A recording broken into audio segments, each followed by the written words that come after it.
Hi, I'm Cindy Edwards. And I'm Jerry Penacoli from the nationally syndicated show Daytime. And you're watching NAB Show Live, produced by Broadcast Beat.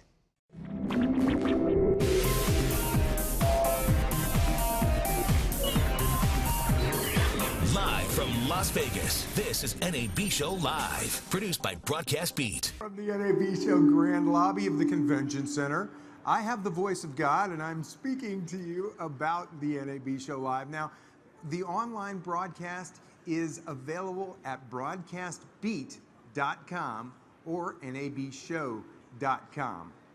It's produced by Broadcast Beat. So at this point, the daily TV is live from 9 a.m. to 5 p.m. through Wednesday, and then it broadcasts from 9 a.m. to 1 p.m. on Thursday. It is my pleasure to welcome a couple of really important guests to me. Our first guest is Rod Harlan. Rod Harlan is an industry veteran with 25 years of experience as an author, educator, videographer, animator, multimedia artist, and Adobe addict. He's an in-demand speaker at some of the most influential industry conferences and a trainer for some of the largest, most reputable organizations, including Adobe, NAB, FMC, WEVA, and NAPP, among others. He shares content at rodharlan.com, and it can be contacted via Twitter at Rod Harlan. Rod, welcome aboard. Thanks. Let's hear it for Rod. Glad to be here. My other guest this morning is Dave Burgess. Now, Dave is the director of digital media production for both campuses of Pinecrest School in Florida. Dave supervises and maintains 3 fully equipped academic studios for digital media production, course offerings, and interdisciplinary work. Dave is also the school's primary video engineer, responsible for overseeing and maintaining all IT and production assets. Dave has a master's degree in education from Full Sail University with an emphasis on education media design and a bachelor's degree in broadcast telecommunications from the University of Florida. Go Gators. It doesn't say Go Gators, I say Go Gators. Prior to Pinecrest, he has worked for various broadcast network affiliates and production firms. Welcome, Dave. Thanks, Larry. Thanks for having me. Thanks both of you guys for coming. So what we're going to talk about this morning is the education process. And we have some very different experiences, but some very gifted educators as my guests today. So I'd like to talk to you a little bit about the educational process, but I want to start with each of you and ask you just a little bit to, I did give you your introductions, but give me a little bit more about what are you into right now, what's important, what's going on in your world. Rod? Well, one of the things I was actually gonna say, because listening to about Dave and all that he's doing down there at Pinecrest School and being here at NAB, was that it was actually NAB that had a monumental influence in my direction. So I was in college in 1989, and my broadcast professor came out here and ended up coming home with number 6 of the video toaster number 6, and brought that back to the school. And that really opened, I mean, that was the first kind of hybrid system where you could kind of do a little bit of digital with your tape and your reel-to-reel and combine it and get these weird little, these animated transition on a Commodore Amiga computer.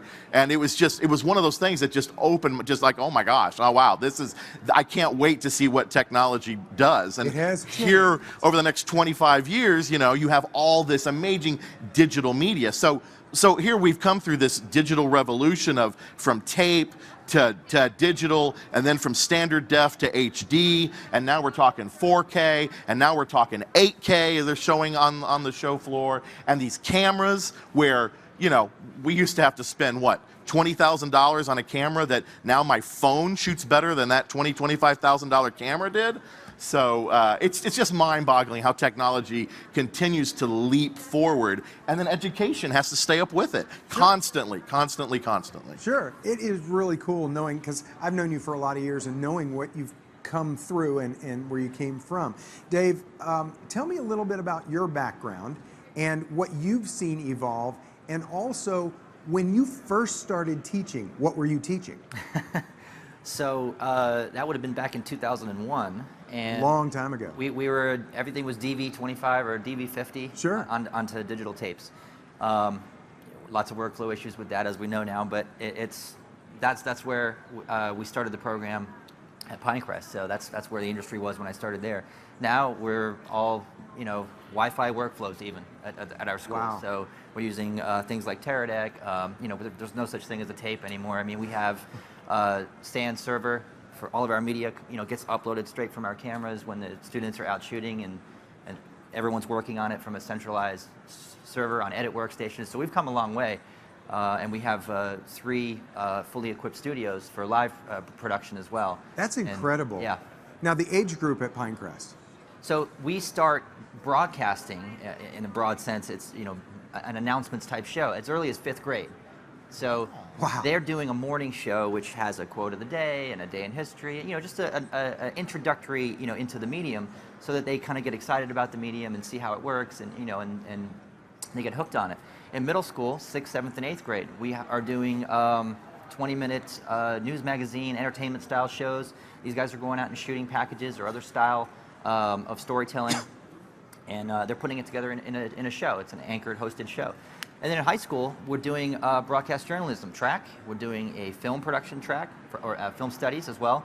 And we're doing sports broadcasting, live sports. So lots of different things that are happening from the single class that we had many years ago, shooting DV tapes and cameras, to a quite complicated and complex setup. But it strikes me as really robust education for that young age, and also a very robust studio setup. So where does that progress for most of these folks? So in terms of where the students go? Yeah, where do the students go? What do they do with this? Is this a one-off thing? It was kind of cool Right. when I was in 8th grade, but I don't do it anymore. No, I think the students get really excited about it. The ones that stick with it, they can go into anything. I mean, if you talk about the students that are, we have many of them that go on to pursue degrees in filmmaking. Over the last 4 or 5 years that the high school program has really flourished, we're now seeing these guys at film schools across the country, at top broadcast schools of the country, that are actually going into it. And that is really cool to see and very rewarding. Sure. But equally important to note is that the things that these kids get out of live show production, field production, the communication that has to happen, the teamwork, the collaboration, the creativity that they have an outlet to be able to communicate in this medium. And what we're doing is we're making sure that they're not just media consumers. There's so much media everywhere. There's more screen time now than ever before. They are media creators, and so they understand the message, and so that's gonna carry them anywhere in life, no matter if they go into the industry, as I said, how we're having some students do, or if they go into something else, they can tell a story. They can take lots of facts, bring it down to a very important message, and communicate it to a broad audience, which is a skill that will take you anywhere. Yeah. So, Ron, I was curious with respect to your training audiences over the years. I have been in your classes before, and so I know some of those audiences, but talk to me about who are your audiences? How do you teach, and where do you teach? So nowadays, it really depends on whether it is a group that's aimed more at like the younger set that's just coming in to the business world, somebody who's just maybe coming straight from school and trying to get their first job, and they're coming for a little additional training. Right. Or whether it is, you got something breaking in? It sounds I don't want to interrupt. No, go ahead. We'll come back to it. We have a very special live presentation I'm going to toss to Ryan Salazar in the field. Ryan, would you please take it away? Ryan Salazar here with NAB Show Live, and we have a very special guest. I'm happy to have Bob Woodruff. How you doing, Bob? Great. It's an honor to be here. It's excellent to have you. So you're getting the NAB Distinguished Service Award. How do you feel about that? What do you think? It's got to be amazing. It was this is pretty unexpected, to tell you the truth. But I got the word about it a couple months ago, and I thought, really? Me? But now I'm here, and it's beautiful, and it's Vegas. And what's really exciting is, you're in the company of folks like Jerry Lewis, Bob Schieffer. How does that feel? That's got to be amazing. Yeah, and this is the world that we've lived with for all of our lives. These are the stars that I grew up watching, and those that I worked with later on. So listen, I sometimes wonder why would I get something like this? Nobody ever thinks they deserve it. but that's the case here too. Well, so you're certainly renowned, and you're speaking in about an hour or so. Is that right? Yeah, I think that's right. Yeah. Okay, excellent. So talk about the history of your career. My career, I guess it's a long story, but I never really thought in a million years I would get into broadcasting. When I was young, I never really watched it much, and then of course I grew up and got addicted to it. But then I became a lawyer because that's really what my goal was, and then that changed when I was in China, and Tiananmen Square broke out. I got brought into the journalism world, and I made this big shift. And I had a wife that wasn't going to dump me, even though I'm taking major, pay cuts to go into television news. But was that. And then, of course, the war is starting to break out. I wanted to report overseas. And so, it was a lot of time of overseas, war reporting. Right. Well, Bob, it's been an honor having you here on NAB Show Live. We're broadcasting to quite a few people right now over the internet on nabshow.com and broadcastbeat.com. Congratulations.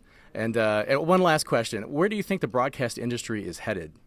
Or how do you feel how it's evolving? I think it's going to be maintained. I mean, obviously there's been so much challenge from other sources, from people's blogs to anything on websites and all of that. But nevertheless, this is much more interesting to watch. It's much more thorough, and it's much more trustworthy. Anybody can write anything now, but we still are under such pressure to make sure that our stories are correct and truthful, and we have the ability to go to places that need to be reported. So I think it's going to stay. I think people at the end of the day, they don't need the facts again, but they need the story told properly, right, accurately, and more well done. And so I think that's always going to be the case. I think certainly I'm going to stay in this for the rest of my life as long as I can. Excellent. Well, again, Bob Woodruff from ABC News. Thank you so much. Thank you so much. Appreciate it. I'm back. That was very cool. It is so cool to be a part of this experience, and I have to apologize to my friend Rod. We tossed to a very important field report. I have mad respect for Bob Woodruff and all that he's done, just in his career, but let alone just the person he is and the man that he is. If you've listened to any of his story and stuff, it's amazing. It is. It is. So you were in the middle of talking about your audiences. So what we were talking about was there's the audience of those that are coming out of school trying to get their job, trying to get for the into the workplace for the first time. But the group that I probably teach the most to, do the most training, are those that are already in the workplace at any age group. I mean, truly from their mid-20s all the way up to their mid-60s. And because of this convergence of media, at some point their job that used to have nothing to do with media now has something. At some point they've got to get in there, whether it's all of a sudden they have to start working with just photographic files and getting them through some kind of media pipeline, or whether it's video or now social media marketing. All of the networks, whether it's your Facebooks and your Twitters and whatnot, all of those networks now, and somebody is trying to market through that with media. We know that video is one of the best mediums for actually getting those search results and for getting that content delivery and for getting that awareness and for getting those eyeballs. And so at some point, it's somebody's job, whether they were just an assistant or whether they were a head, PR person, or they were just a guy who was a video producer. And now, my goodness, I have my first independent film. How am I going to get it out there into those eyeballs? And all of a sudden they have to become this marketing person, right? And they're really like, I was never a marketing person. I was never a media person. Now I have to be if I want to stay relevant, if I want to keep my job, or if I want to keep putting food on my table. So just one last thing about that is video has become the medium for attracting those eyeballs. If you post something and you post a video with that post, it has so much more engagement. Yeah, and these are statistics that just, every study shows it over and over and over. Business Insider says if you have something for sale and you've got a video that can be watched first, you have a 64% increased chance of selling that thing. Wow. If you've got a video. That's phenomenal. I love that. Mm-hmm. It makes my career much more secure. So with respect to what you do as far as training. Now, I understand, Dave, you've got more of a curriculum structure and you're bringing kids through a system. Rod, you get people for a day. Right. Or a half a day or several hours. That's right. That's right. So that's a little bit different. How are people learning beyond the school structure? So what kinds of... So obviously now online, there is a ton of online training, right? So I mean, you have your niches where you will have, and then you have your big online communities. Lynda.com, a big online community, sells to a lot of different groups, whether it's the business groups or whether it's the video or the animation. You have a more particular somebody like a Kelby One structure, which is more aimed at photographers and Photoshop users and those types. So you have this spectrum of online training choices that we didn't have 10 years ago. I mean, honestly, they really weren't there. That brings up something, Dave. I'm curious because obviously the Google wasn't even there when I was in school, but now there's so much that the kids have access to beyond the great curriculum that you've structured. Are they digging in? Are they learning from the web? Are they bringing you things? Yeah, so one of the things, I'll just backtrack just a little bit to put it in perspective, but one of the things that's very important in education today is to not get trapped in curriculum and lesson plans and things like that. We are... I wish I had teachers like that. Holy cow. We don't do that. What we do is we set benchmarks, we set goals, and then we facilitate those goals. So using resources like lynda.com or letting the kids find their own resources to learn something. Wow. We'll say this is the end game. This is where you need to be, and this is what we want to see, and this is what it has to have, and this is how we want it to work. And then you get there, and we'll coach you. So we're not teachers or instructors. We're facilitators of the goal. Brilliant. And so that's really with coming back to this, with all of these resources that are out there, it would be silly to ignore them and so yeah, we open it right up. Whatever you want to use to learn that mission, that's fine. We don't even teach editing anymore. If you want to learn Final Cut Pro or if you want to learn Adobe Premiere, we'll open the application for you, and we might tell you mark in, mark out. Here's how to do a basic, and then okay, have fun. And then we do just-in-time learning as we're working with the students. They want to do a certain thing. Okay, we'll give them that little thing, or we'll point them to a resource that walks them through it. That sounds really progressive.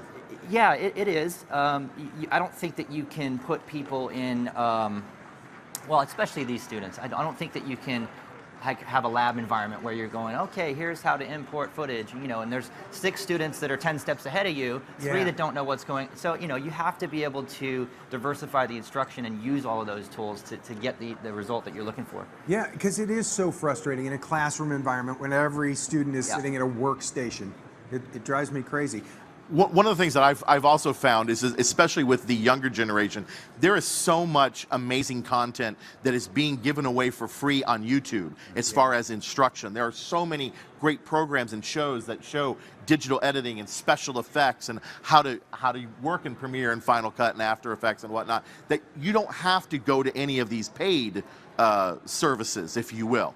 But then in the corporate world, there's a more comfort level in being able to allocate your training dollar to a and the stuff on YouTube could be great or it could be terrible. Right. And so with respect to that, do you guys curate any of the stuff on YouTube? Do you say, I like these 7 videos on YouTube, students go there, that kind of thing? Absolutely. Yeah, we absolutely do. We have an LMS, a learning management system that the students have, the digital version of our class, where we have messaging and assignment turn-ins and media. So we've aggregated some of the best resources that we've found.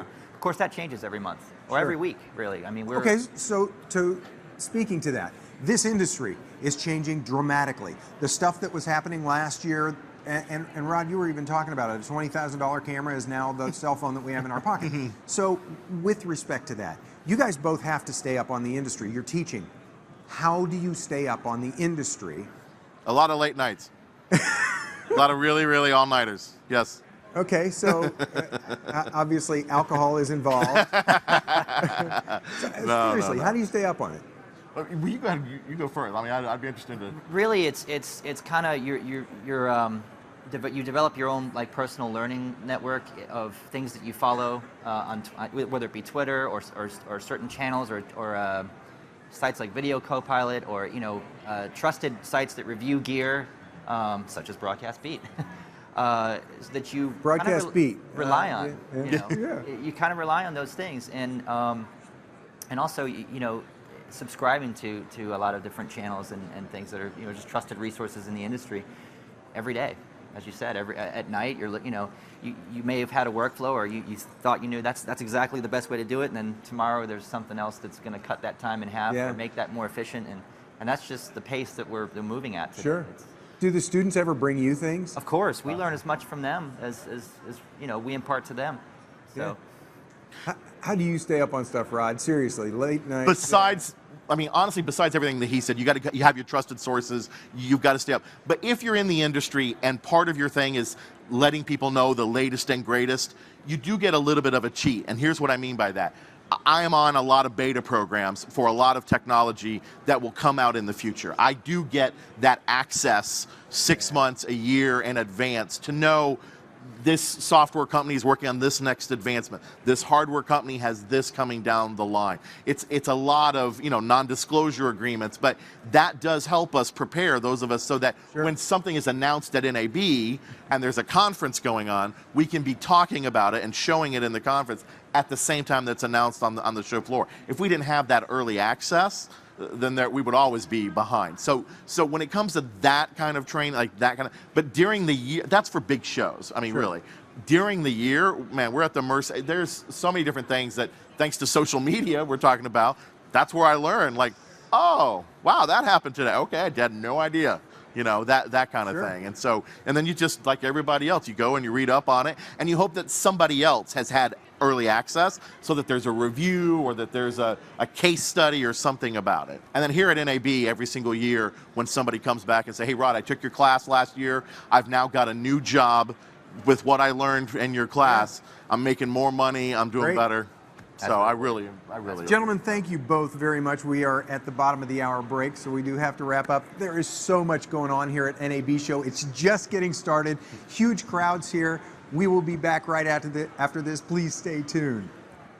This is Val Pinchbeck, producer-director at WTOG CW44 in Tampa, Florida. You're watching NAB Show Live, produced by Broadcast Beat.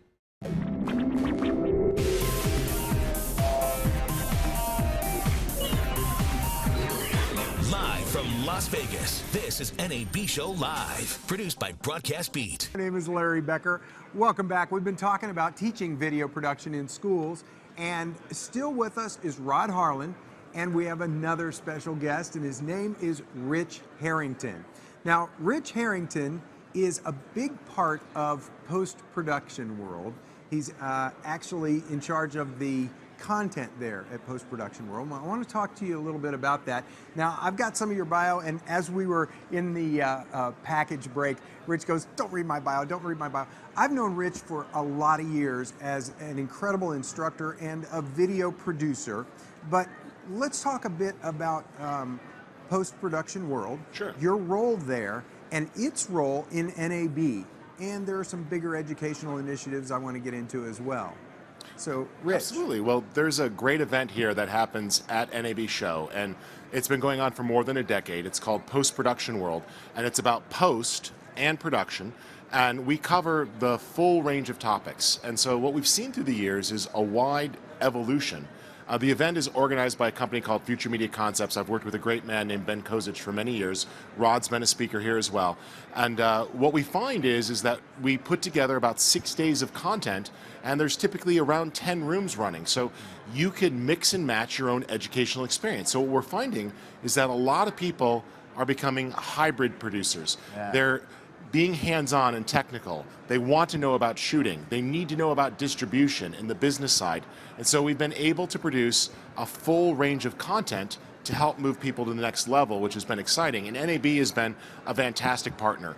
So, making sure that we're able to cover the whole gamut from software skills to shooting skills to business skills to what's coming next. Some of the best things this year is we've added a specific track for students to help them become emerging professionals. We've added things about future technologies, and people are getting a chance to not just see the technology here on the floor, but directly ask questions of some of the companies that can be a bit challenging, to go a bit deeper and to really start to understand how do these things influence their workflow going forward.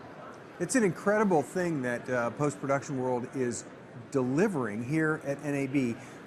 What kinds of audiences do you see coming through the classes, and is it a young audience? Is it all across the board, or do we have long-time broadcasters learning the new technologies through you guys? It's fascinating. There's a bit of everyone there. I've met people who work in traditional broadcasting. I've interfaced with folks who are in sports and networks doing original content, all the way down to independent content producers and people producing podcasts in their channels. And I think what it's really come down to, when I started my career in broadcasting, there was a tremendous burden to getting content on the air. It involves satellite dishes and uplinks, and I worked for a station owned by the Pulitzer family, and I directed news, and we could only put content out certain times of the day. Now, we can get content out whenever. The only barrier to the content succeeding at this point is how good it is. And so people are starting to realize that if they learn the technical skills, they can get their content broadcast through many mediums, but at the end of the day, it still needs to be good, engaging, and tell a story. And so we're seeing people become more holistic in their approaches. It's not just technical knowledge, it's not just the right gear. One of the things that's been great about NAB is their focus on helping people move their careers to the next level, including the next generation of students. And Rod, you've seen a lot of folks like this in your classes as well, I imagine. It really is amazing how you can have, here at NAB, you will have the student, and I'm not just talking the college student, I'm talking high school students. There are groups that bring their high school students here to actually kind of give them a taste of what the real world is all about and what they're getting into. And you'll have the high school student sitting next to the retired person who wants to go back into the field in a new way, in a new job, in a new career. And they will interact. In my social media class yesterday, where we were talking about preparing video for the social networks, you had one person who was obviously older who was talking about some of the specifics about video production, while the younger person was explaining, well, how those 6-second Vines and those 15-second Instagrams and how you can use Snapchat to share that same content. And it was just interesting to see these very divergent, I mean, honestly, it was almost like a grandmother, grandson kind of a situation. Just really each sharing the knowledge, because now both of their worlds have converged in a way that I don't think we've seen at any other time. One of the things I'm curious about is, and it strikes me that the people that come to NAB are not in this category, but in the industry in general, do you see any established, I'll use that word, established professionals who are resisting the change, the new media? This has been, well, it's not just new media, it's new technology in general. One of the challenges that has been is that our industry has been very tumultuous. You look at industries like the print industry, which have basically been wiped out and been made obsolete by many people's technologies. Technology innovations have wiped out careers. And so as technology gets easier and more accessible, there's chips on people's shoulders. They want to preserve the status quo. They fight against some of the emerging technologies. And so social media is part of it, but so's all new technology. I regularly go into television networks. Part of my job, I've helped Adobe with their transition and moving products into the broadcast space. I've worked with television networks, CNN, NASCAR, ABC, Major League Baseball television, and they bring me in to work with some of their editors and their graphic artists to help them understand new technologies and new workflows. And I think it comes down to really two main issues. People mistakenly think that learning stops when you leave school. They say, well, how do you know all this? I'm like, that's because I've given up so much other stuff to stay current, and I work at it, I practice, I continuously learn. And people think that, well, I've already learned that, and they ignore the fact that tools have gotten easier or better. So just because I learned to color correct 20 years ago doesn't mean I'm not excited to see new technology come out that, oh, just hold this chip chart up in front of the camera and use this piece of tool or software that will auto-create a LUT or a lookup table or shoot log, and it completely changes the way you color correct. So much innovation is happening, but through the years I've worked with groups like Apple, Adobe, and others to turn that into consumable knowledge for the end user. And what I have found is that people routinely like to think that they've learned how to do something, they check it off the list, and they are very resistant to learning a new way. Is that, do you think that's across the board? Do you think it's like the Human vast nature. majority? Yeah. Everyone. Yeah, I don't think we should say that it's everyone. You know, it's a big problem. But there is, you know, it depends on what kind of personality are you. Are you Sure. so in some of my classes, like there's things that 10 years ago in the graphics space and visual effects space that you would need a Quantel Henry or a Quantel Harry, and you would spend $500,000 on, that now you can, you know, literally do in Photoshop or in After Effects off the shelf, and not even just do it with a much cheaper thing, but do it in minutes, where even on one of those big systems would take you a couple of hours or half a day. And those folks that have, you know, this is where we came from. We came from the bigger systems, the big post houses. You know, they kind of look down at well, here's a kid who all he's done is learn it on YouTube, and he's producing fabulous work, and he really hasn't had the formal training. Sure. And so I think sometimes we get into that. Now, one of the things that Rich and I both believe in, and one of the classes that is actually being taught here in the post-production world, is that it's all about the demo reel. I mean, you want to, yes, it's great to have certification. Yes, it's great to have this, but ultimately your job, whether you're going to get that job, either as an independent artist or working for some post house or some other visual effects firm, is basically how good is your demo reel, right? Yeah. What is the work that's on your demo reel? And ultimately, people that are hiring and paying the bucks, if you can do the work, that's what they care about. They're not really looking so much at, you know, what is your certification, to a degree. There's a secondary component, though, that comes in nicely at NAB, which is the soft skills, the business skills, the networking, the ability to communicate a vision. I meet a lot of talented artists who often forget that what we do is what I call commercial art. It's good to be an artist. It's bad to be an artiste. You need to have a vision. You need to help. We are communication architects. We're not button pushers anymore. If you're a button pusher, you've been left behind. Yeah. Your job is to help tell the message, the story, and to convey that. And we can have opinions. Right. We can bring our experiences into that mix. And we need to be able to elegantly present that. But we also need to have the team skills to work collaboratively with others to do that. And that's one of the things that's exciting about NAB, is that even though I may only work in certain segments, I can cross-pollinate and get information from other working pros. I went to an event last night with colorists, and I'm not a colorist, but I need to use color in my work all the time. And I can learn from them, even though we don't normally interact. And I can go to the show floor and look at other content and talk to people at different companies and see trends or technologies that will influence my workflow, even though they don't even know that it will. I could put these pieces together. Sure. Well, now let me go on a little bit of a tangent. We have a huge audience right now, hundreds of thousands of people, both at the show and watching streaming on the internet. Hello, everybody. Hello, internet. And with respect to that, you guys have your hooks into all of the educational resources that are out there. You know a lot of these things that are going on. You provide education, and so if you were able to give tips to a few 100,000 people, Sure. and say, how would you, away from NAB show, what would you tell them to do? What should they do? Should they join Linda and Kelby One and things like that, or where should they go? What should they do? Do you want? No, go ahead.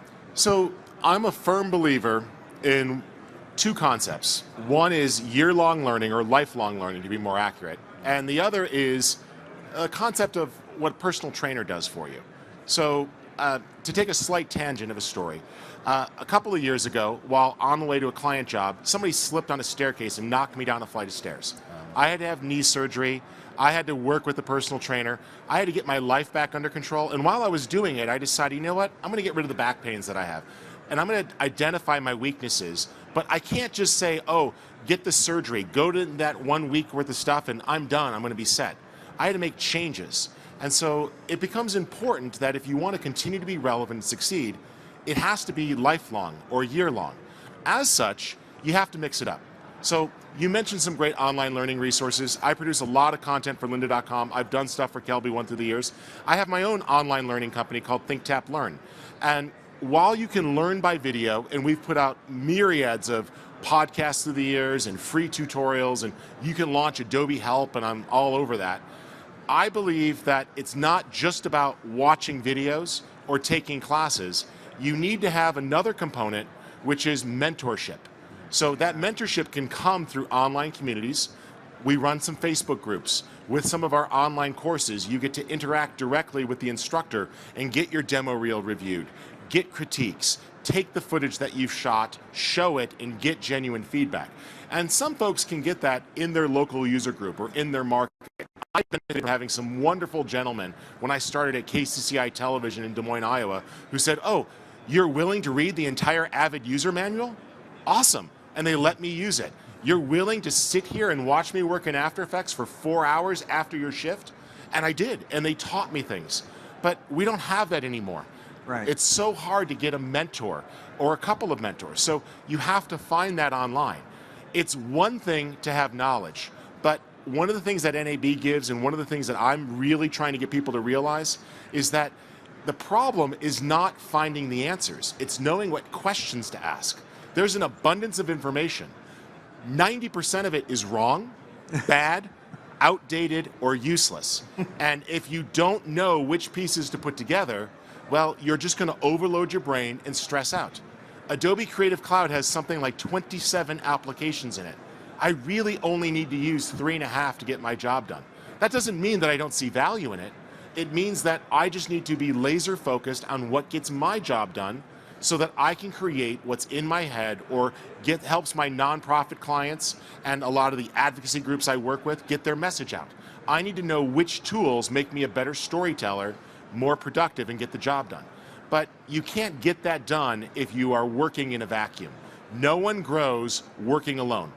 And then that's what I want to pick up on is we started to talk about it a second ago. It's the collaboration, right? It's the collaboration that is really what's taking off. We have now a bunch of new technologies that are going to be on the show floor about collaborating. There's Frame.io and other things like that that are all about collaboration, bringing people together. And in today's world, if you want to make that extra money, if you're looking for, well, how can I expand my income and get more work? It's about collaboration. Every job that I have done so far this year, I shouldn't say everyone, but let me just say this: 90% of the jobs that I have done this year have been collaborative works. I'm working with somebody else. I'm doing a piece of an overall puzzle, and that's why there are people that are great that are just managers. They don't know the graphics. They don't know the video edit. They're just managers. But man, can they manage, right? And they can do working in this virtual environment now. Sure. And so this collaboration, I think, is really what we start talking about. What's the future, right?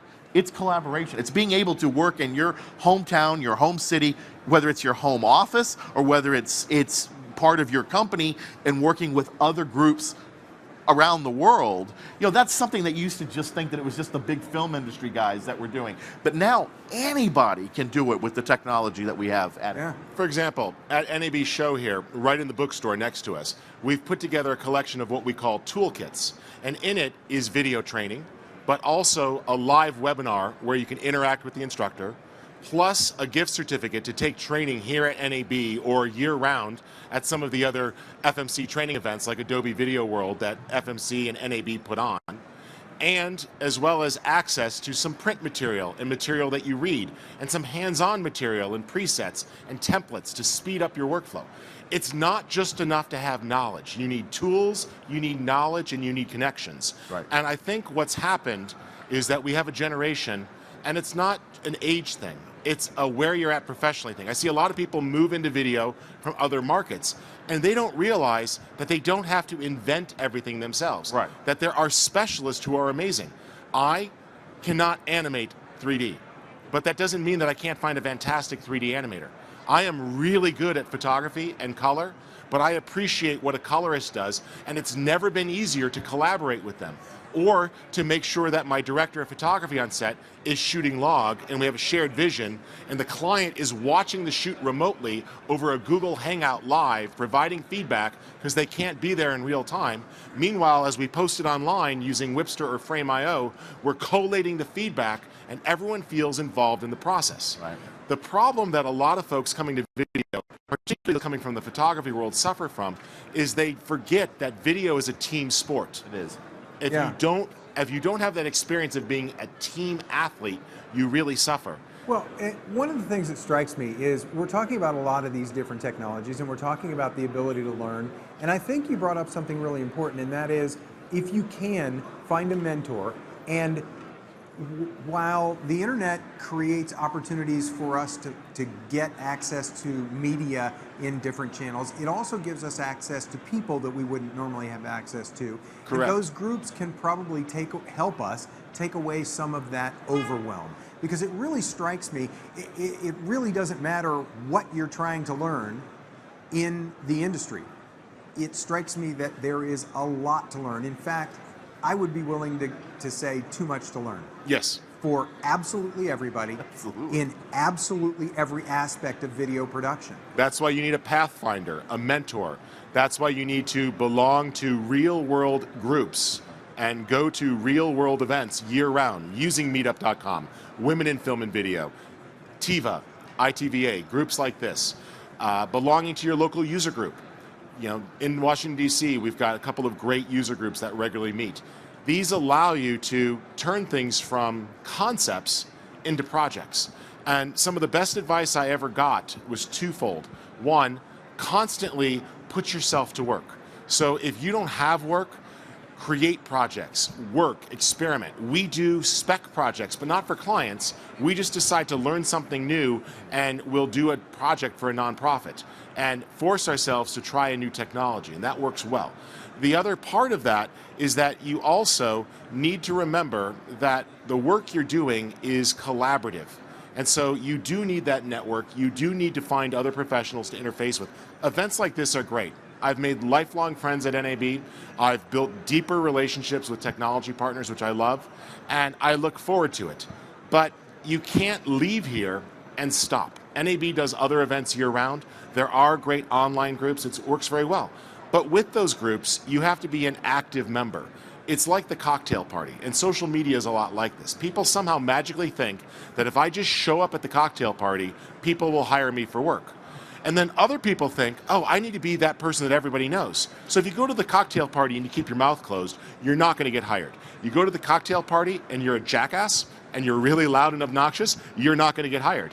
You have to be somewhere in the middle there, talking and engaging small groups of people in meaningful ways and going deeper beyond just trying to hit 50 people with your business card in 50 minutes.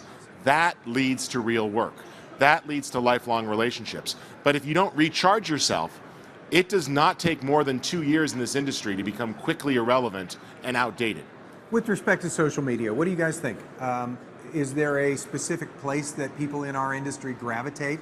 Do we go to Instagram? Do we go to Facebook? Do we go to Periscope? Do we go to, where do you see our people going? And in working those kinds of networks with social media, is it doable on Twitter, or do you have to learn strategies? How challenging is it? And before I turn it over to you, I'm going to say we're tight on time, so a couple minutes. Sure. Well, one of the things I was going to say is we always talk about social media, but websites and different web presences that are communities in and of themselves can also be very effective. So, for example, a lot of us have there's a group called productionhub.com, and it's kind of the place where you can really go and get work. A lot of jobs. It's kind of, if you will, think of it as kind of our own little industry, monster.com, if you will, where you will see crews post for, hey, I'm going to be in Washington, D.C., I'm from out of town, and I need a shooter for a day, and you can pick somebody up there. A lot of collaborate, but it's also where you can put up your demo reel, you can put up your profile, and those kind of things. Then you use that, whether you put up your demo reel on Vimeo or YouTube, and you then put out a Twitter, a tweet about it, and you link to it. I mean, everything is kind of in this circle, right? It's not one or the other. It's a little bit of everything, but you don't have to do everything at all at once. Pick one, master it, learn it, and then once you do, go on to the next one. Would you agree? I do, and I find that Facebook groups are great to join these small, moderated communities, particularly moderated Facebook groups, where the people that misbehave can be kicked out. You become a part of a community, you help each other, you answer each other's questions. On the other hand, I use Twitter to keep in touch and follow the most influential people in my network. But I also use Facebook as a normal person. I keep my Facebook account to 600 people. These are people that I like and respect and would share a meal with. I think a lot of people mistakenly assume that if you collect a bunch of baseball cards, you're suddenly going to be a baseball team owner. And it doesn't work that way. You need to have a manageable number of relationships. Thank you guys both so much. I have enjoyed spending time with you on stage. I'm looking forward to hanging out with you a little bit more here at the NAB Show Live. We have so much more great content coming. Thank you guys for joining us. Stick around. The next hour, we're going to have more great content throughout the entire show at NAB Show Live.